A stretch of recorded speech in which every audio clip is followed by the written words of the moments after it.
నమస్కారం D news కు స్వాగతం నేను మే శ్రీనివాస్ మోగ జీవాల పాలిట ప్రాణదాతలుగా పశు వైద్యులు అందిస్తున్న వైద్య సేవలు అభినందనీయమని జిల్లా కలెక్టర్ తమీం అన్సారీ అన్నారు నగరంలోని ఎన్టీఆర్ కళాక్షేత్రంలో జరిగిన ప్రపంచ పశు వైద్య దినోత్సవ వేడుకల్లో కలెక్టర్ తమీం అన్సారీ పాల్గొని జ్యోతి ప్రజ్వలన చేసి కార్యక్రమాన్ని ప్రారంభించారు ఈ సందర్భంగా పహల్గామ్లో ఈ నెల 22వ తేదీ ఉగ్రవాదుల దాడిలో మరణించిన వారి ఆత్మకు శాంతి చేకూరాలని 2 నిమిషాల పాటు మౌనం పాటించారు అనంతరం ప్రపంచ పశు వైద్య దినోత్సవాన్ని పురస్కరించుకుని ప్రతిజ్ఞ చేశారు ఈ సందర్భంగా ముఖ్యమంత్రి నారా చంద్రబాబు నాయుడు రాష్ట్ర వ్యవసాయ పశుసంవర్ధక శాఖ మంత్రి కింజవరపు అచ్చెన్నాయుడు పంపిన సందేశాలను చదివి వినిపించారు పవిత్రమైన వైద్య వృత్తిలో ఉండి మూగ జీవాలకు వైద్య సేవలు అందిస్తున్న పశుసంవర్ధక శాఖ సిబ్బందికి ప్రపంచ పశు వైద్య దినోత్సవం సందర్భంగా కలెక్టర్ అభినందనలు తెలిపారు మానవాళికి ప్రత్యక్షంగానే ఉపయోగపడే మూగ జీవాలకు అందిస్తున్న బహుళ సేవలను మననం చేసుకునేందుకు ప్రతి ఏటా ఏప్రిల్ నెలలో చివరి శనివారం ప్రపంచ పశు వైద్య దినోత్సవంగా జరుపుకోవడం జరుగుతుందని అన్నారు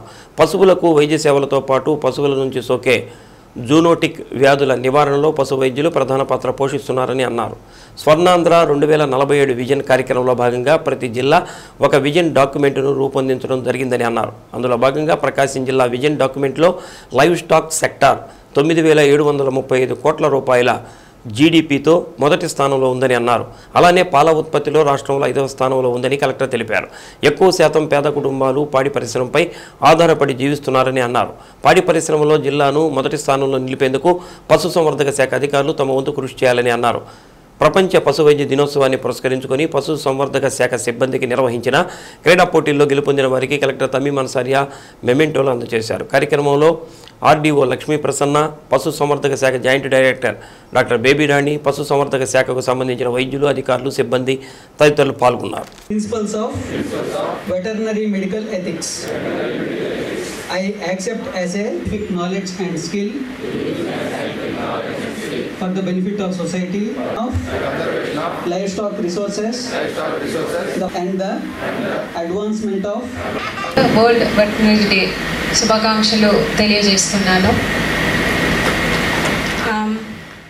ప్రతి సంవత్సరం కూడా April month last Saturday world veterinary డేగా మనం జరుపుకుంటున్నాము సో ఇప్పుడు జేడీ గారు కూడా చెప్పారు ఈ సంవత్సరం animal health takes a team అనే థీమ్తో ప్రతి సంవత్సరం ఒక్కొక్క థీమ్తో జరుపుకుంటున్నాము ఈ సంవత్సరానికి ఈ టీమ్ సో మీ అందరికీ కూడా తెలుసు ఇన్ జనరల్ మెడికల్ ప్రొఫెషన్ని ఒక పవిత్రమైన ప్రొఫెషన్గా అందరూ కూడా గుర్తించినారు ఎందుకంటే ఒక ప్రాణాన్ని రక్షించడం కాపాడడం ఒక హెల్తీ ఆరోగ్యమైన జీవితాన్ని ప్రజలు అంటే పొందాలంటే మెడికల్ ప్రొఫెషన్ మెడికల్ సేవలు అనేది ఇట్స్ వెరీ ఇంపార్టెంట్ దాంట్లో కూడా ఇంకా పవిత్రమైనది అని దేన్ని చెప్తామంటే ఈ వెటనరీ ప్రొఫెషన్ ఎందుకంటే ఇప్పుడు పీపుల్ ఉన్నారు డాక్టర్స్ దగ్గర వెళ్తున్నప్పుడు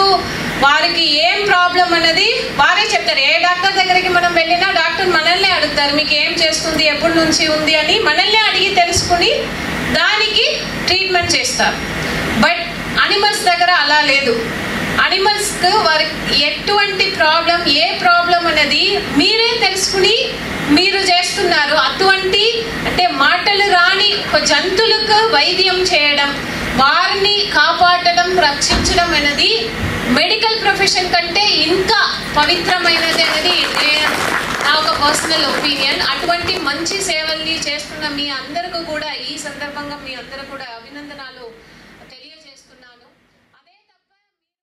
ముఖ్యమంత్రి నారా చంద్రబాబు నాయుడు గతంలో ఎమ్మెల్యే మంత్రిగా చేసింది కాంగ్రెస్ పార్టీ అని కానీ బీజేపీ చంద్రబాబు నాయుడికి ఏమి చేసిందో చెప్పాలని పార్లమెంటు మాజీ సభ్యులు కాంగ్రెస్ పార్టీ సీనియర్ నాయకులు చింతామోహన్ అన్నారు నగరంలోని ఎంసీఏ భవన్లో మీడియా సమావేశం నిర్వహించారు ఎన్టీ రామారావును ముఖ్యమంత్రి పదవి నుంచి దించినప్పుడు పివి నరసింహారావును ఎన్టీఆర్ మద్దతు కోరగా కాదని ఆనాడు చంద్రబాబు నాయుడికి పివి మద్దతు తెలిపారని గుర్తు చేశారు పహల్గామ్లో జరిగిన ఘటనకు తీవ్రంగా ఖండిస్తున్నామని తీవ్రవాదం నశించాలని అన్నారు. పంజాబ్, జమ్మూ కాశ్మీర్లో ఉగ్రవాదం మొదలైందని, దీనిపై శాంతి చర్చలు జరపాల్సిన అవసరం ఉందని తెలిపారు. ప్రధానమంత్రి నరేంద్ర మోడీ వికసిత్ భారత్ పేరుతో 11 సంవత్సరాలుగా చేసింది ఏమీ కంటికి కనిపించడం లేదని అన్నారు. ప్రధానమంత్రి నరేంద్ర మోడీ విదేశీ పర్యటనలకు ఇచ్చిన ప్రాధాన్యత ప్రజాస్వామ్యంలో ప్రజలకు అందించవలసిన వాటి గురించి ఆలోచన లేదని ఎద్దేవా చేశారు. తెలుగుదేశం పార్టీ నేత ముప్పవరపు వీరయ్య చౌదరి హత్య కేసులో తీసుకున్న పోలీసుల చర్యలు దళితులపై దాడికి పాల్పడినప్పుడు ఎందుకు తీసుకోరని అన్నారు.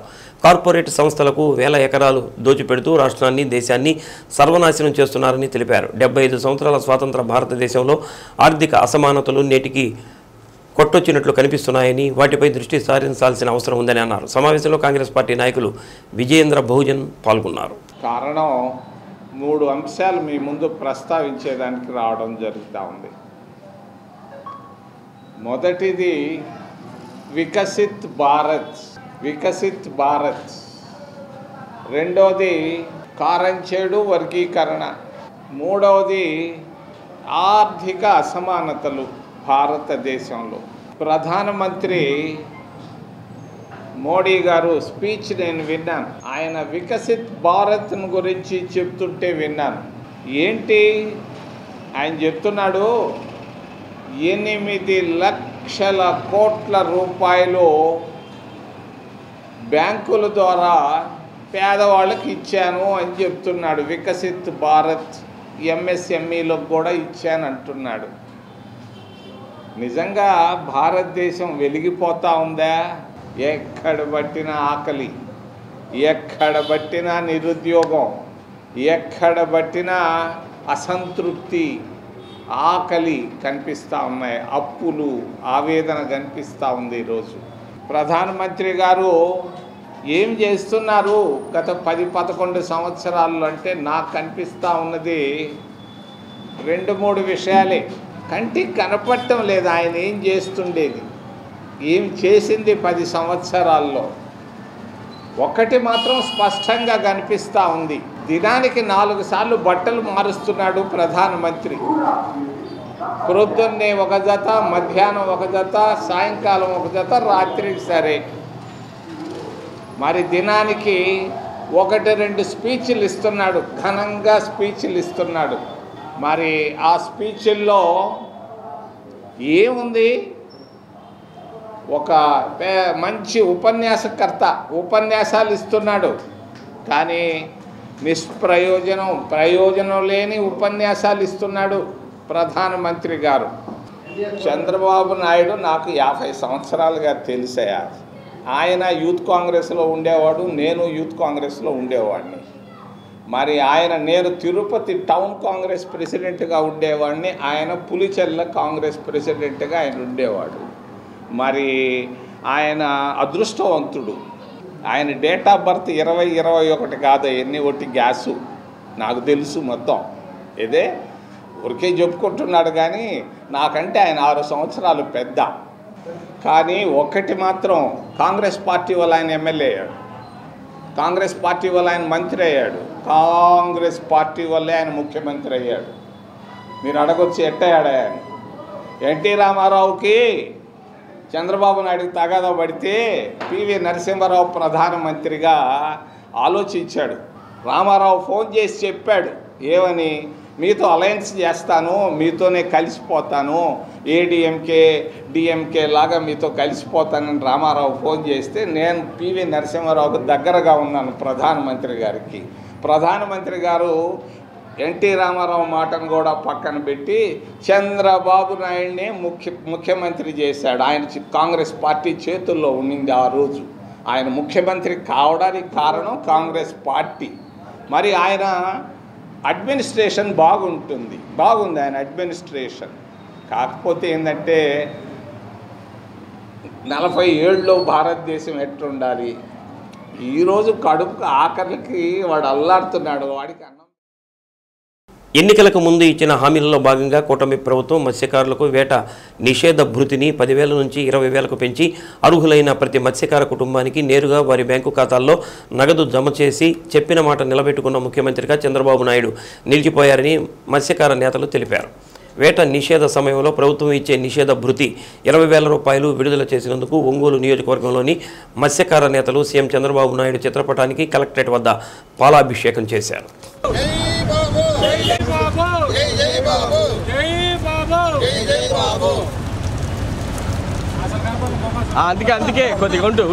ఎన్నికలకు ముందు ఏదైతే చెప్పారో ఆ మాట అమలు చేసి ధైర్యంగా కూటమి ప్రభుత్వం అమలు చేసిందని చెప్పుకునే విధంగా సీఎం చంద్రబాబు నాయుడు చేయగలిగారని అన్నారు. వేట నిషేధ సమయంలో మత్స్యకార కుటుంబాలకు వేట నిషేధ భృతి 20,000 రూపాయలు అందజేసినందుకు అభినందనలు తెలిపారు. అర్హులైన మత్స్యకారులందరికీ భరోసా నిధులు వచ్చేలా చూడాలని అధికారులను ఎమ్మెల్యే దామచర్ల జనార్దన్ రావు ఆదేశించడం జరిగిందని అన్నారు. కొన్ని సాంకేతిక కారణాల వల్ల కొద్దిమందికి మత్స్యకార భరోసా నిధులు రాలేదని, వారి సమస్యను ఎమ్మెల్యే జనార్దన్ దృష్టికి తీసుకెళ్లి ప్రతి ఒక్కరికి ప్రభుత్వ పథకం అందేలా చేస్తామని అన్నారు. కార్యక్రమంలో మత్స్యకార సహకార సంఘం జిల్లా అధ్యక్షుడు కొల్లపోతు పేరయ్య, కె పల్లిపాలెం ఎంపీటీసీ నరసింహారావు, తీర ప్రాంత మత్స్యకార సంఘ నాయకులు కొండూరి తిరుపతిరావు, మేకల జకరయ్య, మత్స్యకార సహకార సంఘం మాజీ అధ్యక్షుడు వాయిల శ్రీనితో పాటు పలువురు మత్స్యకార నాయకులు పాల్గొన్నారు. ఈరోజు మత్స్యకార భరోసా కూటమి ప్రభుత్వం చెప్పినటువంటి హామీల్లో ఈరోజు మత్స్యకారులకు 20,000 రూపాయలు మత్స్యకార భృతి ఇస్తామని చెప్పి ఉన్న చంద్రబాబు నాయుడు గారు ఆయన మాట తప్పకుండా నిలబెట్టుకుని ఈరోజు కూటమి ప్రభుత్వంలో ఉన్నటువంటి నాయకులు, కార్యకర్తలు, ప్రజలు అందరూ కూడా గర్వంగా చెప్పుకోవడానికి ఎంతో అవకాశం ఇచ్చినటువంటి చంద్రబాబు నాయుడు గారికి ఎంతో కృతజ్ఞత తెలుపుతున్నాం. అదేవిధంగా మన నియోజకవర్గం ఎమ్మెల్యే గారు అయినటువంటి జనార్దన్ గారు మన నియోజకవర్గంలో ఉన్నటువంటి మత్స్యకారులందరికీ ప్రతి ఒక్కరికి అన్ని విధాల ఎలాంటి ఇబ్బంది లేకుండా ప్రతి ఒక్కరికి ఆ అవకాశాన్ని కల్పించి వాళ్ళందరికీ మత్స్యకార భరోసా కల్పించే విధంగా చేయమని ఆయన ఎంతో గట్టిగా మా అధికారులతో మాట్లాడి చేసి ఉన్నారు. అందరికీ చాలా వచ్చి ఉన్నాయి. ఇంకా కొంతమంది చిన్న చిన్న పొరపాట్ల వల్ల కొన్ని కారణాల వల్ల ఉన్నాయి. వాటిని కూడా ఎమ్మెల్యే గారి దృష్టికి తీసుకెళ్తాం. అది కూడా చేస్తారని మాకు నమ్మకం ఉంది. కూటమి గవర్నమెంటు ఈ స్థానాన్ని నిలబెట్టి మాకు ఎంతో గొప్పగా ఈ మత్స్యకార భరోసా ఇచ్చినందుకు మేము ప్రజల్లో గొప్పగా చెప్పుకొని కూటమి ప్రభుత్వాన్ని మరింత బలోపేతం చేస్తామని చెప్పి కోరుకుంటూ సెలవు తీసుకుంటున్నాను. అందరికీ నమస్కారం. ఈరోజు కార్యక్రమానికి వచ్చిన వాళ్ళందరూ కూడా ప్రభుత్వం వాళ్ళు నారా చంద్రబాబు నాయుడు ఈరోజు 26 ఏప్రిల్లో ఇస్తానన్నారు. 26న ఈరోజు 20,000 రూపాయలు మత్స్యకార భరోసా కింద ఒక్కొక్కరికి 20,000 చొప్పున ఆన్లైన్లో కొడతానన్నారు. చాలా సంతోషం. మత్స్యకారులందరూ కూడా ఈ 2 నెలలు ఏట విచ్ఛేదన సమయంలో మత్స్యకారులందరూ కూడా హ్యాపీగా 20,000 వస్తుంది కాబట్టి హ్యాపీగా ఫీల్ అవుతున్నారు. నెక్స్ట్ కూటమి ప్రభుత్వం కూడా మంచిగా చేసిందని ప్రజల్లోకి తీసుకెళ్తాం. అలాగే ఈ 20,000 రూపాయలతోటి కుటుంబం సంతోషం వెలువరుతున్నారు.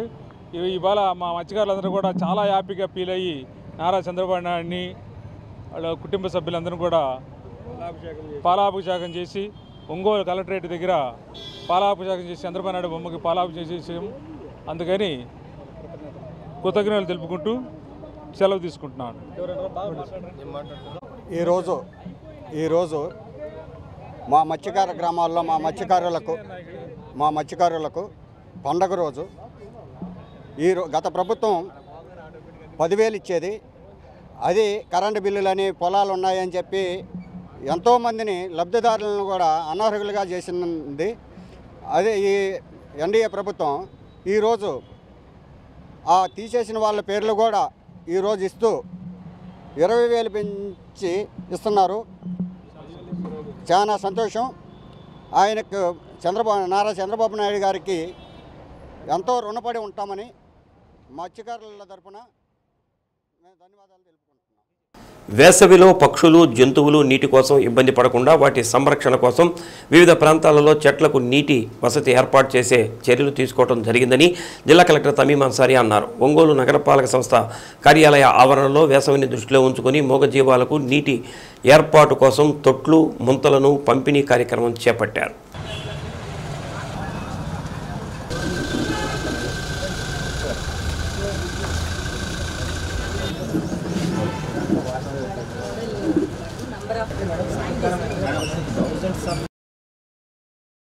ఏప్రిల్ 3వ శనివారం ప్రపంచ జంతు సంరక్షణ దినోత్సవం జరుపుకుంటామని, అందులో భాగంగా జంతు ప్రేమికులు అందరూ కూడా జంతువులను సంరక్షించాల్సిన బాధ్యత ఉందని కలెక్టర్ అన్నారు. ప్రతి ఒక్కరూ వేసవిలో ఒక పక్షి కూడా నీరు లేక ఇబ్బంది పడకుండా ఉండాలంటే తప్పనిసరిగా వారి ఇంటి ముందు చిన్న తొట్టిని ఏర్పాటు చేసి నీటిని పోసి సంరక్షించాల్సిన అవసరం ఉందని తెలిపారు. కార్యక్రమంలో mayor Gangada Sujatha, commissioner doctor Koduru Venkateswararao, assistant commissioner Kondaiah, deputy mayor Vemuri Suryanarayana, Mandava Muralikrishna, కార్పొరేటర్లు, అధికారులు, జంతు ప్రేమికులు పాల్గొన్నారు. ప్రతి సంవత్సరం ఏప్రిల్ నెల చివరి శనివారం వరల్డ్ వెటనరీ డేగా జరుపుకుంటున్నాము. సో ఈరోజు వరల్డ్ వెటనరీ డే సందర్భంగా ఇక్కడ ఒంగోలు మున్సిపల్ కార్పొరేషన్ సంస్థ ద్వారా పక్షుల కోసం, జంతువుల కోసం నీటి తొట్టిని దాదాపు ఒక 50 తొట్టిని ఏర్పాటు చేసి ఉన్నారు. అదేవిధంగా పక్షుల కోసం కూడా నీటి సరఫరా చేయడానికి ఏర్పాటు చేయడం జరిగింది. చాలా సంతోషంగా ఉంది. ఎందుకంటే ఇప్పుడు సమ్మర్ సీజన్ ఎక్కువ మనము ప్రజల కోసం చలివేంద్రం అవి అన్నీ కూడా ఏర్పాటు చేస్తున్నాము. వాటితో పాటు మనకున్న ఇక్కడ ఉన్న జంతువులు, పక్షుల కోసం కూడా సమ్మర్ సీజన్స్ వారు కూడా ఈక్వల్లీ ఇబ్బంది పడతారు. కాబట్టి దాన్ని గుర్తించి జంతువుల కోసం, పక్షుల కోసం నీటి ప్రొవైడ్ చేయడానికి ఇటువంటి కార్యక్రమం ఏర్పాటు చేసినందుకు ఒంగోలు మున్సిపల్ కార్పొరేషన్స్, అదేవిధంగా మన డిస్ట్రిక్ట్లో ఉన్న అనిమల్ వెల్ఫేర్, అనిమల్ లవర్స్ అందరికీ కూడా, ముఖ్యంగా ఇక్కడ సేవ్ ద అనిమల్ ఫౌండేషన్ చాలా యాక్టివ్గా అనిమల్ వెల్ఫేర్లో ఇక్కడ పనిచేస్తున్నారు.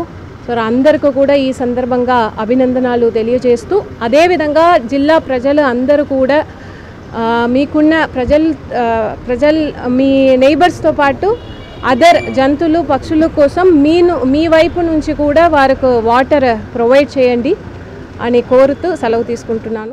ఈరోజు వరల్డ్ వెటనరీ డే సందర్భంగా ఒక మంచి కార్యక్రమానికి నగరపాలక సంస్థ శ్రీకారం చుట్టింది. దానికి గాను గౌరవ కలెక్టర్ గారు మాకు ముఖ్య అతిథిగా రావడం మాకు చాలా సంతోషం. అయితే ఈరోజు ఈ కార్యక్రమంలో ముఖ్యంగా పక్షులకు, జంతువులకు వాటర్ అందించడం అనే కార్యక్రమాన్ని నగరపాలక సంస్థ చేపట్టింది. దానికి గాను పార్కుల్లో మనము మట్టి కొండల్లో ఉట్లు కట్టి ప్రతి చెట్లకి కూడా నీళ్లు పోసి పెట్టడం అనేది ఒకటి.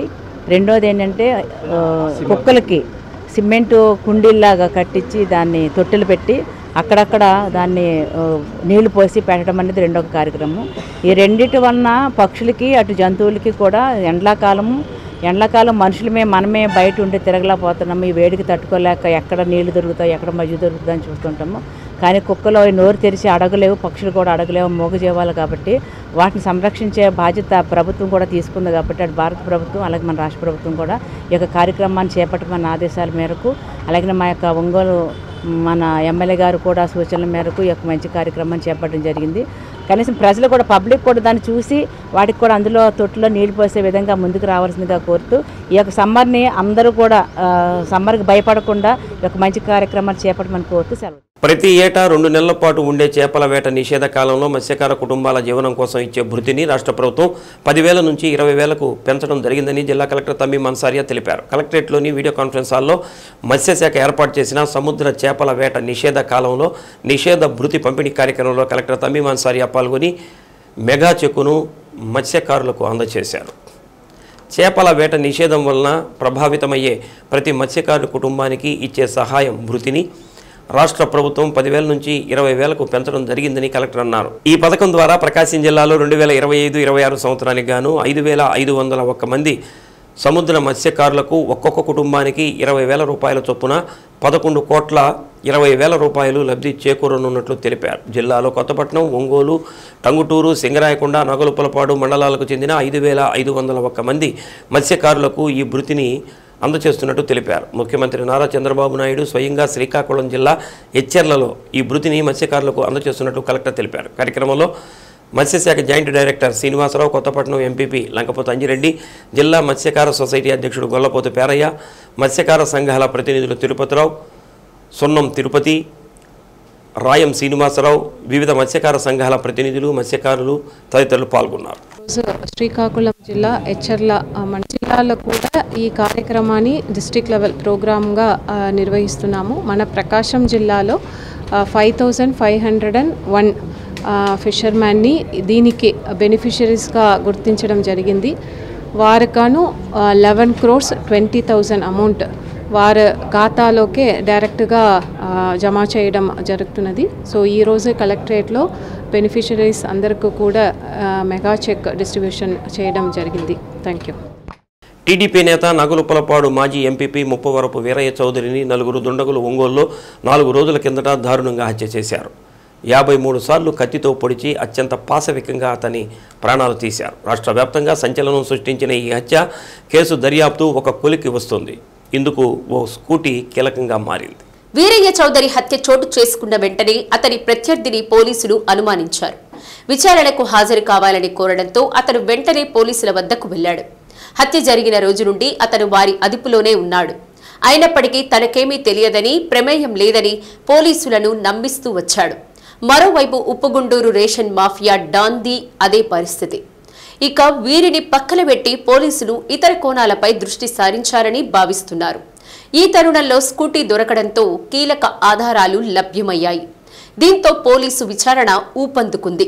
వీరిలో పోలీసులు అదుపులో ఉన్న కీలక నిందితుడు అమెరికా గ్రీన్ కార్డు ఉన్న వ్యక్తి కావడం, ఈ నెల 29న అక్కడికి వెళ్లేందుకు టిక్కెట్లు సిద్ధం చేసుకున్నట్లు పోలీసులు గుర్తించారు. అంతా తాము అనుకున్నట్లు జరిగితే అతను అమెరికా వెళ్లేవాడే. ఇంతలోనే కథ అడ్డం తిరిగి అతను అడ్డంగా దొరికిపోయాడు. వీరయ్యను మంగళవారం రాత్రి 7:40 సమయంలో హతమార్చారు. సమాచారం అందిన వెంటనే పోలీసులు రంగంలోకి దిగారు. సీసీ ఫుటేజీలు పెద్దగా లభ్యం కాకపోవడం, కొన్ని చోట్ల వాహనాల నెంబర్లు కనిపించకపోవడంతో గుర్తించడం కష్టమైంది. నిందితులు వెంకటేశ్వర కాలనీ నుండి తిరిగి కర్నూలు రోడ్లోకి వచ్చి పేర్నమిట్ట దిశగా వచ్చారనే అంచనాలతో ఆ మార్గాల్లోని సీసీ కెమెరాల్లో నమోదైన దృశ్యాలను పరిశీలించినా ఫలితం లేకపోయింది. ఆయా మార్గాల్లోని సీసీ ఫుటేజీతో పాటు హత్య చోటు చేసుకున్న సమయంలో వీరయ్య చౌదరి కార్యాలయం సమీపంలోని ఫోన్ కాల్స్ డేటా విశ్లేషణపై దృష్టి సారించారు. ఇంతలోనే చీమకుర్తి నుండి కీలక సమాచారం లభ్యమైంది. అక్కడ ఆర్ఎస్ ధాబా వద్ద అనుమానాస్పదంగా నిలిపి ఉన్న స్కూటీని హైవే మొబైల్ కానిస్టేబుల్ గుర్తించారు. రక్తపు మరకలు ఉండడంతో ఒంగోలు హత్య కేసుకు సంబంధం ఉన్నదిగా అనుమానించి అధికారులకు సమాచారమిచ్చారు. అక్కడి నుండి కేసు దర్యాప్తు ఒక్కసారిగా ఊపందుకుంది. స్కూటీ లభించిన తర్వాత పోలీసులు దర్యాప్తును వేగం చేశారు. ప్లేటుపై నెంబరు అస్పష్టంగా ఉండడంతో వివరాల కోసం ప్రయత్నించారు. ప్రత్యామ్నాయ మార్గాల ద్వారా యజమానిని గుర్తించి విచారించారు. ఒంగోలుకు చెందిన సదరు వ్యక్తి తాను 2 ఏళ్ల క్రితమే నగరానికే చెందిన వినోద్కు విక్రయించినట్లు తెలిపారు. వాహనం డిక్కీలో లభ్యమైన చరవాణి నెంబర్ను పోలీసులు పరిశీలించి విశ్లేషించారు. ఆ నెంబర్ నుండి హత్య కేసులో ఆరోపణలు ఎదుర్కొంటున్న అమ్మనబ్రోలు గ్రామవాసి దేవేంద్రనాథ్ చౌదరికి పలుమార్లు ఫోన్ కాల్స్ వెళ్లినట్లు గుర్తించారు. హత్య జరిగిన రాత్రి వినోద్ విశాఖకు వెళ్లి అక్కడ ఫోన్ స్విచ్ ఆఫ్ చేసినట్లు తెలిసింది. ఇతను వీరయ్య చౌదరి హత్యలో ప్రత్యక్షంగా పాల్గొన్న వారిలో ఒకరిగా పోలీసులు భావిస్తున్నట్లు సమాచారం. నిందితులు సుమారు 8:30 సమయానికి చీమకుర్తి బైపాస్కు చేరుకుని అక్కడ ధాబా వద్ద స్కూటీ వదిలి ఆర్టీసీ బస్ ఎక్కి పొదిలి వైపు వెళ్లినట్లు గుర్తించారు. రానున్న విద్యా సంవత్సరానికి 1 నుంచి 10వ తరగతి వరకు సంబంధించిన నూతన పాఠ్య పుస్తకాలు అందుబాటులోకి వచ్చాయి. రాష్ట్ర ప్రభుత్వం ముద్రించిన ఫస్ట్ సెమిస్టర్ పుస్తకాలు త్రోవగుంటలోని జిల్లా పాఠ్య పుస్తకాల కార్యాలయం నుంచి ఉమ్మడి జిల్లాల్లోని 56 మండలాలకు ప్రభుత్వ ప్రాథమిక ఉన్నత పాఠశాలకు పంపిణీ చేసే కార్యక్రమం ప్రారంభమైంది. పుస్తకాలు రవాణా చేసే ఆర్టీసీ బస్సును డీఈఓ కిరణ్ కుమార్ జెండా ఊపి ప్రారంభించారు. Sales officer manager YV Shivaji మాట్లాడుతూ గతంలో కంటే భిన్నంగా ఇప్పుడు 1 నుండి 10వ తరగతి వరకు పుస్తకాల మోత లేకుండా ఒకే పుస్తకంలో ఇంగ్లీష్ తెలుగు మీడియంలో రాష్ట్ర ప్రభుత్వం ముద్రించడం జరిగిందని తెలిపారు. దాదాపు 12,44,480 పుస్తకాలు ఫస్ట్ సెమిస్టర్కు వచ్చాయని, సెకండ్ సెమిస్టర్కు సంబంధించిన పుస్తకాలు ఆగస్టు సెప్టెంబర్ నాటికి జిల్లా కేంద్రానికి రానున్నాయన్నారు. ఒంగోలు ఆర్టీసీ డిపో అధికారుల సహకారంతో జిల్లాలోని 56 మండలాల్లోని ఎంఆర్సీ సెంటర్లకు ఈ పుస్తకాలు అందజేయబడతాయని, జూన్ 12వ తేదీ నాటికల్లా విద్యార్థుల చేతుల్లో నూతన పుస్తకాలు ఉంటాయని తెలిపారు. Ongole RTC depot manager Dharmavarapu Srinivasarao మాట్లాడుతూ 2021 నుండి ప్రకాశం జిల్లాలో పుస్తకాల పంపిణీ ఆర్టీసీ చేరవేస్తోందని, ఈ ఏడాది కూడా రవాణా చేపట్టిందని తెలిపారు.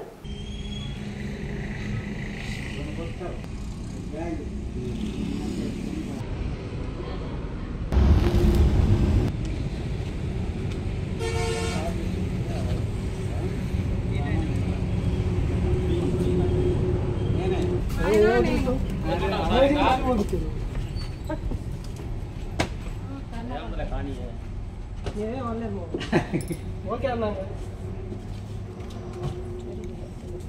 5 సంవత్సరాల నుంచి గవర్నమెంట్ టెక్స్ట్ బుక్స్ నోట్బుక్స్ అన్నీ కూడా ఏపీఎస్ఆర్టీసీ ద్వారానే రవాణా చేయబడుతున్నాయి. ఫస్ట్ 2021లో స్టార్ట్ చేసినప్పుడు చాలా పకడ్బందీగా ఎటువంటి డ్యామేజ్ లేకుండా టైంకి అందించగలిగాము. అది ఆసరా చూసుకొని మేము చాలా చక్కగా అందజేస్తున్నామనేది గమనించి ఆ సంవత్సరం నుంచి కూడా ప్రతి సంవత్సరం ఏపీఎస్ఆర్టీసీకే గవర్నమెంట్ టెక్స్ట్ బుక్స్ మండలాలకి అందించడానికి ఆదేశిస్తున్నారు. అదేవిధంగా భాగంగానే ఈ సంవత్సరం కూడా ఆర్టీసీ ద్వారా గవర్నమెంట్ టెక్స్ట్ బుక్స్ అన్ని మండల ఎంఆర్సీ సెంటర్లకి తరలించడానికి ఈరోజు ప్రారంభించబడింది. ఫస్ట్ స్పెల్లో దాదాపు 13 లక్షలు, మళ్ళీ సెకండ్ స్పెల్ కూడా ఉంటుంది. వీటన్నిటి కూడా సార్ వాళ్ళు ఏదైతే నిర్ణయించారో 10 రోజుల గడువులోనే ఆ ఎంఆర్సీ సెంటర్లకి మనం ట్రాన్స్ఫర్ చేయడానికి అన్ని విధాల ప్రయత్నం చేస్తున్నాం. ఖచ్చితంగా దాన్ని మేము కంప్లీట్ చేయగలమని ఆశిస్తున్నాం. ఇక్కడ నుంచి పాఠ్య పుస్తకాలు ఎన్టీ బుక్స్ ఉమ్మడి ప్రకాశం జిల్లాకి 56 మండలాలకు సరఫరా ఆర్టీసీ వారి ద్వారా గవర్నమెంట్ డైరెక్టర్ గారి ఉత్తర్వులను అనుసరించి ఆర్టీసీ వారి బస్సు ద్వారా మండల పాయింట్కి ఎంఆర్సీ పాయింట్లు 56 మండలాలకి ఉమ్మడి ప్రకాశం జిల్లాకి పంపటం జరుగుతున్నది. నేటి నుంచి పుస్తకాలు 1వ తరగతి నుంచి 10వ తరగతి వరకు bilingual system, English medium Telugu medium కలిపి ఒక పేజీలో ఇంగ్లీషు, ఒక పేజీలో తెలుగు రాష్ట్ర ప్రభుత్వం వారు ముద్రణ ఏర్చడం జరిగింది. దీనికి గాను లాస్ట్ ఇయర్ కంటే పిల్లలకి సౌకర్యంగా బుక్స్ 3 పుస్తకాలు 3 నుంచి 4 వరకు 5 వరకు 5లో పుస్తకాలు 3 పుస్తకాలు ఉంటాయి. తర్వాత 6వ తరగతి నుంచి 8 దాకా 5 పుస్తకాలు 6 పుస్తకాలు ఉంటాయి. 10th మామూలుగా ఈ సంవత్సరం మారలేదు. 1వ తరగతి నుంచి 9వ తరగతి వరకు బుక్స్ మారినాయి. కొత్త బుక్స్ విధానం ప్రవేశపెట్టారు మన గవర్నమెంట్ వారు. ఈ రోజు నుంచి ఎంఆర్సీలకి 15 రోజుల్లోపు విడుదల చేసేస్తాం. ఎంఆర్సీలకి అక్కడి నుంచి 1 వారం లోపు స్కూల్ పాయింట్కి వెళ్ళిపోతాయి. వచ్చే జూన్ 12 నాటికి పిల్లవాడి చేతిలో పుస్తకం ఉండే విధానంగా మన ప్రభుత్వం వారు ప్రణాళిక చేసి ఉన్నారు. దాన్ని బట్టి ముందుగానే ప్లాన్డ్గా పిల్లలకి సౌకర్యంగా పంపించి ఈ డిపో నుంచి పుస్తకాలు పంపడం జరిగింది. రాష్ట్ర ప్రభుత్వం ఎస్సీ వర్గీకరణ చేస్తూ తీసుకువచ్చిన ఆర్డినెన్స్కు వ్యతిరేకంగా మాలల భవిష్యత్తు కార్యాచరణను వినిపించేందుకు ఈ నెల 27వ తేదీ సాయంత్రం 3 గంటలకు అంబేద్కర్ భవనంలో మాల ఉద్యోగులు, మాల మహానాడు, వివిధ ఉద్యోగ, యువజన, ఉద్యమకారుల సంఘాల ప్రతినిధులతో సమావేశం నిర్వహిస్తున్నట్లు నిర్వాహకులు తెలిపారు. అంబేద్కర్ భవన్లో నిర్వహించే ఈ సమావేశంలో మాల జేఏసీ ఏర్పాటు చేసి భవిష్యత్తు ఉద్యమానికి పునాది ఏర్పాటు చేయనున్నట్టు తెలిపారు. అన్ని సంఘాలను కలుపుకొని మాల జేఏసీ ఏర్పాటు చేస్తున్న కార్యక్రమాలలో ప్రతి ఒక్కరూ పాల్గొనాలని పిలుపునిచ్చారు. న్యాయ పోరాటానికి, ఉద్యమానికి జేఏసీ ఏర్పాటు చేయనున్నామని అన్నారు. మాల ఉద్యోగుల శాశ్వత కమిటీ కూడా ఏర్పాటు చేస్తామని తెలిపారు. సమావేశంలో రాష్ట్ర ఉద్యోగుల సంఘం అధ్యక్షుడు అశోక్ కుమార్, జేఏసీ నాయకులు దాసరి ప్రసాదరావు, కొండలరావు తదితరులు పాల్గొన్నారు. ఈ జిల్లాలో రేపు 27వ తేదీన ఆదివారం సాయంత్రం 4 గంటలకు ఈ యొక్క రాష్ట్రంలో ఏర్పడినటువంటి ఎస్సీ వర్గీకరణ పైన ఈ యొక్క రాష్ట్ర ప్రభుత్వం తీసుకున్నటువంటి ఎస్సీ వర్గీకరణ ఆర్డినెన్స్ మీద మనం వ్యతిరేకిస్తూ భవిష్యత్తు యొక్క మాలల కార్యాచరణని నిర్మించడం కోసం ఒక నూతన కమిటీలు ఏర్పాటు చేయబోతూ ఉన్నాం. దాంట్లో ప్రధానంగా ముఖ్యమైనది ఈ యొక్క మాలల జేఏసీ. అంటే ఈ యొక్క మాలల జేఏసీ అనేది ఈ యొక్క ఉద్యమకారులతోనూ, ఈ యొక్క ప్రైవేట్ ఎంప్లాయీస్తోనూ మరియు మాల యువతతోనూ ఒక గుండెకాయలాగా ఈ యొక్క జిల్లాకి నిర్మించబోతూ ఉన్నాం. కనుక మిత్రులారా, ఈ యొక్క మాలల జేఏసీ ఏర్పాటు చేసుకొని భవిష్యత్తు యొక్క ఉద్యమ నిర్మాణానికి పునాదులుగా మారాల్సినటువంటి ఆవశ్యకత ఈరోజు అవసరమైంది. అదేవిధంగా రేపే మాల ఉద్యోగుల యొక్క శాశ్వత సంఘం కూడా ఏర్పాటు చేయడం జరుగుతుంది. గతంలో ఉన్నటువంటి మాల ఉద్యోగుల తాత్కాలిక కమిటీని రద్దు చేసి అదేవిధంగా రేపు ఒక నూతన అందరినీ కలుపు జిల్లా నలుమూలల నుంచి వచ్చేటటువంటి అన్ని మాల ఉద్యోగ సంఘాలని అదేవిధంగా అన్ని డిపార్ట్మెంట్ల వాళ్ళని కలుపుకొని ఈ యొక్క మాల ఉద్యోగుల శాశ్వత కమిటీలోకి మిమ్మల్ని అందరుగా ప్రేమపూర్వకంగా ఆహ్వానిస్తూ ఉన్నాం. సాయంత్రం 3 గంటలకి మన స్థానిక ఒంగోలు అంబేద్కర్ భవనంలో మాల మహానాడు, మాల ఉద్యోగస్తులు, మాల రిటైర్డ్ ఉద్యోగస్తులు అందరూ కూడా తప్పనిసరిగా అంబేద్కర్ భవన్లో మీటింగ్ హాజరు కావాలని కోరుతున్నాము. ఎందుకంటే రాబోయే కాలంలో చాలా పరిస్థితులను బట్టి మనం ఐక్యపడడం ఏర్పడి కోర్టు పరిస్థితులు కానీ మిగతా విషయాలు కానీ రేపు చర్చించుకోవడానికి అందరూ కూడా వచ్చి సభను జయప్రదం చేయాల్సిందిగా కోరుతున్నాము. Okay, thank you. 21 సంవత్సరాలుగా వందలాది మందిని చిత్రకారులుగా తీర్చిదిద్దుతున్న సృష్టి ఆర్ట్స్ అకాడమీ ఆధ్వర్యంలో ప్రతి సంవత్సరం వేసవి సెలవుల సందర్భంగా ఆసక్తి కలిగిన విద్యార్థులకు చిత్రకళా రంగంలో తర్ఫీదు ఇస్తూ ఒంగోలుతో పాటు రాష్ట్ర వ్యాప్తంగా తన ప్రత్యేకతను చాటుకుంటుంది. ఈ సందర్భంగా నిర్వాహకులు తిమ్మిరి రవీంద్ర ఆధ్వర్యంలో నేటి నుంచి సెయింట్ తెరీసా స్కూల్లో సమ్మర్ క్యాంపును ప్రారంభించారు.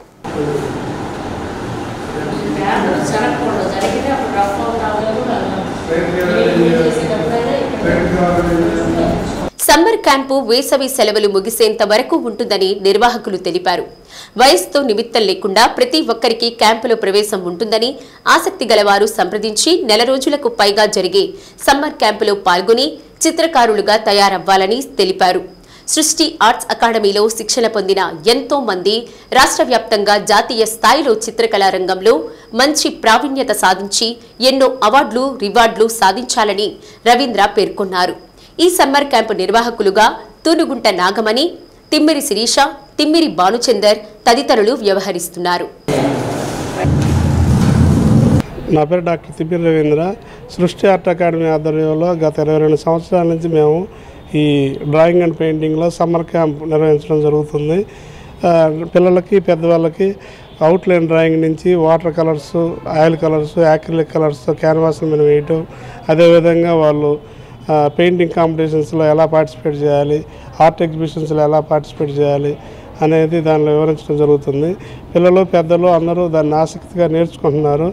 దాన్ని సద్వినియోగం చేసుకోవాల్సిందిగా కోరుతున్నాము. గతంలో మా యొక్క విద్యార్థులు దాదాపుగా 10 మంది వరల్డ్ రికార్డ్స్ చేశారు. Guinness world records, Limca book of records, India book of records అట్లా చేశారు. 24 గంటలు కంటిన్యూషన్గా పెయింటింగ్, ఎండిపోయిన ఆకుల మీద పెయింటింగ్ చేస్తూ ఒక అమ్మాయి, అదేవిధంగా 24 గంటలు కంటిన్యూషన్గా క్యాన్వాస్ మీద యాక్రిలిక్ కలర్స్ తోటి కోన్ పెయింటింగ్ చేశారు ఒక అబ్బాయి, హేమంత్ అని. అదేవిధంగా గంధం, విభూది, కుంకుమ వాటితోటి సాయిబాబా చిత్రాన్ని ఒక అబ్బాయి సాయిబాబా గుళ్ళో వరల్డ్ రికార్డ్ చేశారు. అదేవిధంగా 100 గంటలు కంటిన్యూషన్గా ప్రోగ్రామ్ చేశాం మేము.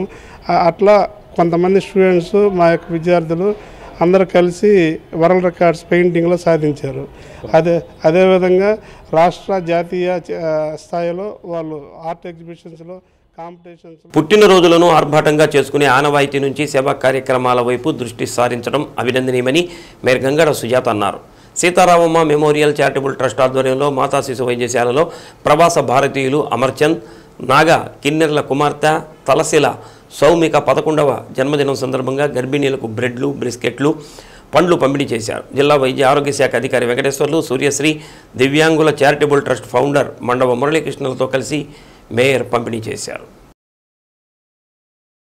ట్రస్ట్ ఆధ్వర్యంలో ఎన్నో సేవా కార్యక్రమాలు నిర్వహించారని, కరోనా సమయంలో వారి సేవలు ప్రజలకు అందించడం అభినందనీయమని మేయర్ పేర్కొన్నారు. ప్రతి ఒక్కరూ సేవా కార్యక్రమాల ద్వారా తమ పుట్టినరోజును జరుపుకుంటే ఇంకొకరికి మేలు చేసిన వారవుతారని అన్నారు. జిల్లా వైద్య ఆరోగ్య శాఖ అధికారి వెంకటేశ్వర్లు మాట్లాడుతూ మాతా శిశు వైద్యశాలలో ఎక్కువ మంది పేద మహిళలు ఉంటారని, అటువంటి వారికి ఇటువంటి సేవా కార్యక్రమం నిర్వహించడం అభినందనీయమని పేర్కొన్నారు. ప్రతి ఒక్కరూ ప్రభుత్వ సేవలను పొందాలని అన్నారు. కార్యక్రమంలో ట్రస్ట్ ఉపాధ్యక్షుడు నూకతోటి శరత్ బాబు, సూపరింటెండెంట్ సుబ్బారావు, మారెళ్ల సుబ్బారావు, మండవ సుబ్బారావు, ధర్నాసి మస్తానరావు, తన్నీరు సురేష్ తదితరులు పాల్గొన్నారు. సౌమిక తను బర్త్డే సందర్భంగా ఈరోజు ఇక్కడ మాతా శిశు హాస్పిటల్లో తల్లికి, బిడ్డకు వాళ్ళు ఫ్రూట్స్ అండ్ బ్రెడ్ ఇవన్నిటిని డొనేట్ చేయడం జరిగిందండి. దీనికి మరొక చారిటబుల్ ట్రస్ట్ చైర్మన్ మన మండవ మురళి గారు, అలాగే మా డిఎంఎండ్హెచ్ఓ గారు, అలాగే ఇద్దరు సూపరింటెండెంట్ గారు అందరూ కూడా ఇక్కడ రావడం, వారందరూ చూస్తుండగా ఇక్కడ అంతా కూడా అందరికీ కూడా చిన్న పిల్లలతోటి తల్లులు ఎంతో ఇదిగా ముచ్చటగా ఉండే ఈ సందర్భంలో వాళ్ళకి కూడా కొంచెం భరోసాగా వాళ్ళకి ఫ్రూట్స్ అండ్ బ్రెడ్, అలాగే బిస్కెట్స్ అన్నీ కూడా అందజేయడం, అది నా చేతుల మీదుగా జరగడం చాలా సంతోషం. చాలామంది చారిటీస్ కూడా ట్రస్ట్ వాళ్ళు ఇప్పుడే మన నగరపాలక సంస్థలో కూడా ఈ పక్షులకి, జంతువులకి మంచినీటి సదుపాయం కల్పించడానికి మరి చిన్న చిన్న సిమెంట్ తొట్టుల్ని, అలాగే మూకిట్లో ఉండే వాటి పక్షులకి నీటి సందర్భంగా ఇవ్వడానికి కూడా మేము ఇప్పుడో ప్రోగ్రామ్ చేసి వచ్చామండి. అలాగే ఈరోజు కూడా మాతా శిశులకి బిడ్డలకి ఇక్కడ చిన్న డొనేషన్ కూడా ఇవ్వడం అనేది చాలా సంతోషం. అందరూ కూడా అదేవిధంగా మనము జన్మదినం కానీ ఇటువంటి కార్యక్రమాలు ఏవైనా చేసుకునేటప్పుడు చాలా ఖర్చు పెట్టి ఎంతో వెచ్చించి ఆర్భాటంగా చేసుకుంటూ ఉంటాం. కానీ ఇటువంటి కార్యక్రమాలు ఈరోజు గవర్నమెంట్ హాస్పిటల్లో ఎవరికైతే ఆపరేషన్ చేస్తున్నారో, ఎవరైతే అడ్మిట్ చేస్తున్నారో వారందరికీ, తల్లులకి బిడ్డలకి మన మేయర్ మేడం గారు చెప్పినట్టుగా అందరికీ కూడా ఫ్రూట్స్, బ్రెడ్, ఇవన్నీ బిస్కెట్స్ ఇవ్వటం అనేది చాలా ఆనందదాయకం. ఇటువంటి కార్యక్రమాన్ని ఇన్స్పిరేషన్గా తీసుకొని ప్రతి ఒక్కరు కూడా ఏదైనా అకేషన్ వచ్చినప్పుడు మంచి కార్యక్రమాన్ని చేపట్టినట్టయితే సొసైటీలో ఇదొక ఇన్స్పిరేషన్గా అందరికీ ఉపయోగకరంగా ఉంటుందని అందరికీ తెలియజేస్తాను. ఇలాగే అందరూ తమ పుట్టినరోజులు ఇలా పేద పిల్లలతో ఏదో ఒక హెల్ప్ చేస్తామంటే బాగుంటుంది. మా ట్రస్ట్ తరఫున కూడా మేము ఈ మాతా శిశు వైద్యశాలకి లాస్ట్ టైం ప్యూరిఫైయర్ డొనేట్ చేసాం, వాటర్ ప్యూరిఫైయర్, ఆర్ఓ ప్లాంట్. ఇంకా మరెన్నో కార్యక్రమాలు సూపరింటెండెంట్ గారితో లేదా మేయర్ గారితో నేను ఒక మాట్లాడి మేము ఏం చేయగలం చేస్తాం మీ అందరి సమక్షంలో. కొరిసిపాడు మండలంలోని విద్యార్థుల తల్లిదండ్రులు తమ పిల్లలను ప్రభుత్వ పాఠశాలలోనే చేర్పించాలని ఎంఈఓ పొన్నయ్య తెలిపారు. మండలంలోని ప్రాథమిక పాఠశాలలో మెరుగైన సౌకర్యాలు ఉన్నాయని, మోడల్ స్కూల్లో భాగంగా ఉపాధ్యాయులు ఎక్కువ మంది ఉన్నారని తెలిపారు. కావున విద్యార్థుల తల్లిదండ్రులు ఈ అవకాశాన్ని వినియోగించుకుని తమ పిల్లలను ప్రభుత్వ పాఠశాలలో చేర్పించాలని కోరారు. అందరికీ నమస్కారం. నేను ఎంఈఓ కొరిసిపాడు మండలంలో ఉన్న తల్లిదండ్రులందరికీ విజ్ఞప్తి. ఈ సంవత్సరం ఇప్పుడే ప్రభుత్వ పాఠశాలలో అడ్మిషన్ను జరుపుతూ ఉన్నాం. దయచేసి గమనించండి. ఈ సంవత్సరం మనకి మోడల్ ప్రైమరీ స్కూల్ కూడా వచ్చాయి. 1 నుంచి 5 తరగతులకి 5 టీచర్లు బోధిస్తారు. టీచర్స్ సఫిషియెంట్గా ఉన్నారు. ఇంగ్లీష్ మీడియంలోనే బోధిస్తారు. కాబట్టి దయచేసి 1వ తరగతి పిల్లల్ని మా ప్రభుత్వ పాఠశాలలో చేర్పించవలసిందిగా మనం చేస్తున్నాం. అలాగే ప్రైవేట్ పాఠశాల విద్యార్థులను కూడా దయచేసి మా పాఠశాలలో చేర్పించండి. మీకు క్వాలిటీ ఎడ్యుకేషన్ ఇప్పించే బాధ్యత మేము చూసుకుంటాం. పిల్లలందరినీ కూడా ప్రైవేట్ పాఠశాల నుంచి మా పాఠశాలకు చేర్పించవలసిందిగా మనం చేస్తున్నాం. అలాగే ప్రభుత్వ వారి ఆదేశాల మేరకు ఈ సంవత్సరం 1వ తరగతి చేరే పిల్లల కోసం ఆర్టీఈ కింద అప్లికేషన్ కోరుతూ ఉన్నారు. ఈ నెల 8 నుంచి వచ్చే నెల 15 లోపు 1వ తరగతి పిల్లలు దగ్గరలో ఉన్న ప్రైవేట్ స్కూళ్ళలోకి మీరు అప్లై చేసుకోవచ్చు. సీట్లు వచ్చిన వాళ్ళు అద్దంకి సర్కిల్ పరిధిలో బ్యాంకులు, ఏటీఎంల వద్ద డబ్బులు డ్రా చేసే ప్రజలు అప్రమత్తంగా ఉండాలని సిఐ సుబ్బరాజు తెలిపారు. ఏటీఎంల వద్ద గుర్తు తెలియని వ్యక్తులు అనుమానంగా కనిపిస్తే జాగ్రత్తగా ఉండాలని అన్నారు. నగదు డ్రా చేయమని గుర్తు తెలియని వ్యక్తులకు ఏటీఎం కార్డు ఇవ్వకూడదని అన్నారు. నగదు డ్రా చేసుకొని మీరు వెళ్ళేటప్పుడు ఎవరైనా అనుసరిస్తే వెంటనే పోలీసులకు సమాచారం అందించాలని సిఐ సూచించారు. అద్దంకిలో డ్రోన్తో నిఘా పెట్టామని, రోడ్లపై ఎక్కడ పడితే అక్కడ వాహనాలు నిలిపితే కేసులు నమోదు చేసి జరిమానాలు విధిస్తామని సిఐ తెలిపారు. ఎవరైతే బ్యాంకు దగ్గర కానీ ఏటీఎం దగ్గర కానీ డబ్బులు డ్రా చేసే సమయంలో అప్రమత్తంగా ఉండండి. మీకు తెలియకుండానే మీ పక్కనే ఉంటారు దొంగలు. వాళ్ళు మీ ఏటీఎంలో ఆపరేట్ చేసే సమయంలో మీ ఏటీఎం నెంబర్ని, పిన్ నెంబర్ని వాళ్ళు ఐడెంటిఫై చేస్తారు. లేకపోతే మీరు డబ్బులు రావట్లేదు చెప్పి అయ్యా కొంచెం డబ్బులు తీసిపెట్టి చెప్పి వాళ్ళకి మీ కార్డు ఇవ్వడం జరుగుతుంది. ఆ సమయంలో వాడు దొంగ ఉండి మీ కార్డు తీసుకుని వాడి దగ్గర ఉన్న ఫేక్ కార్డు మీకు ఇచ్చి మీ కార్డు వాడు తీసుకుని మీరు వెళ్ళిపోయిన తర్వాత మీ కార్డు ద్వారా మనకు డబ్బులు డ్రా చేసే అవకాశం ఉంటుంది. అదే ఎవరిని కూడా అప్రసరం నమ్మొద్దు. ఎవరికి మీ కార్డు తీసేయమని అడగొద్దు. మీ పిన్ నెంబర్ ఎవరికి చెప్పొద్దు.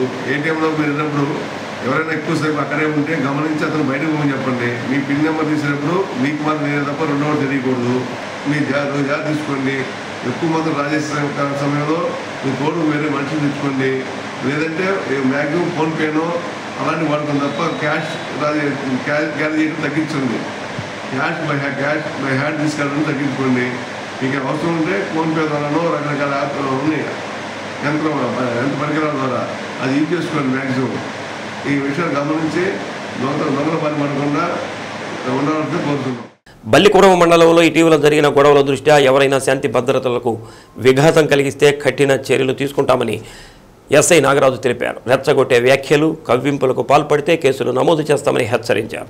శాంతియుత వాతావరణానికి ప్రజలందరూ పోలీసు వారికి సహకరించాలని కోరారు. ప్రస్తుతం వేసవి దృష్ట్యా దొంగతనాలు జరిగే అవకాశం ఉన్నందున ఇతర ప్రాంతాలకు వెళ్లే ప్రజలు పోలీసు వారికి సమాచారం అందించాలని ఎస్ఐ నాగరాజు సూచించారు. గ్రామాలలో ఎవరైనా సాంఘిక కార్యక్రమాలకు పాల్పడితే ప్రజలు పోలీసు వారికి సమాచారం అందించాలని తెలిపారు.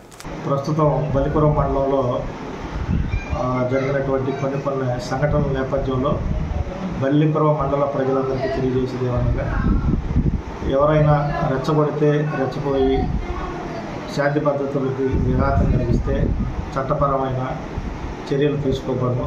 కావున ప్రజలందరూ అటువంటి విద్వేషాలు రెచ్చగొట్టే వ్యక్తులు గుర్తించి వారి కార్యకలాపాలకు అడ్డుకట్ట వేయాలని సూచించడం జరుగుతుంది. ఏదన్నా మీకు సమస్య ఉంటే డైరెక్ట్గా బల్లిపురం పోలీస్ స్టేషన్లో ఫిర్యాదు చేయండి, లేదా నా ఫోన్ నెంబర్కి ఫోన్ చేసి మీకు సమస్యను తెలియజేస్తే పోలీస్ ప్రకారం తీసుకోవాల్సిన చర్యలన్నీ తీసుకోబడతాయి. అదేవిధంగా రాబోతున్న ఈ వేసవి కాలంలో సెలవు దినాల్లో ఇళ్ళలో వదిలిపెట్టి వెళ్తారు కాబట్టి దొంగతనాలు జరగకుండా ఏదన్నా ఉండడానికి ముందస్తు సమాచారం తెలియజేస్తే ఆ ప్రాంతాల్లో మేము బీట్ పెట్రోలింగ్ ఎక్కువ చేయడం జరుగుతుంది. అదేవిధంగా మండలంలో జూద కార్యక్రమాలకు సంబంధించి కార్యకలాపాలు ఎక్కడైతే జరుగుతున్నాయో వాటి గురించి గ్రామస్తులు ఆ పరిసర ప్రాంతాల్లో ఉన్న ప్రజలు మాకు తెలియజేస్తే అటువంటి కార్యకలాపాలకు అడ్డుకట్ట. డి న్యూస్లో నేటి మాట. సంతోషం సీతాకోక చిలుక వంటిది.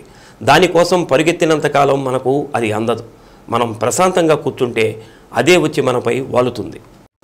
డి న్యూస్ ఇంతటితో సమాప్తం. నమస్కారం.